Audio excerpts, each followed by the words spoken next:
In this video, I want to go over some of the reasons why the ESP32 is an incredible microcontroller and why you should use it in your IoT projects.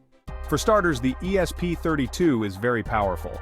It contains a dual-core CPU that can be clocked at 80, 160, or 240 MHz. That's quite a lot of computing power in a reasonably small chip. It also has a ULP, or ultra-low power coprocessor. This is a much slower processor that can be used to perform smaller tasks while the big dual-core CPU is in a sleep mode. Now, besides killer processors, the ESP32 also has a ton of memory. It includes 512 kilobytes of on-chip SRAM memory used for data and program instructions.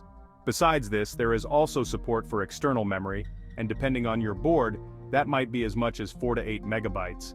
This means that the ESP32 is also suitable for some heavier tasks, like connecting with cameras, recognizing speech, streaming data from the internet, and so on.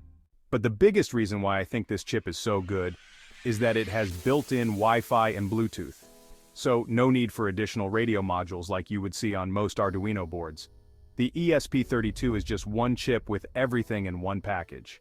The rest of the I/O is pretty impressive as well. There is a 12-bit ADC which can be used to measure external voltages. There are 10 touch sensors for detecting capacitive touches, an LED power management chip, a Hall effect sensor, built-in acceleration for encryption, and again, depending on your board, up to 34 programmable GPIO pins. So basically, the ESP32 is a very versatile chip that can be used for many IoT projects. And if you use all of this power wisely, you can even let it run on a battery for a very long time. But other videos in this series will focus on that.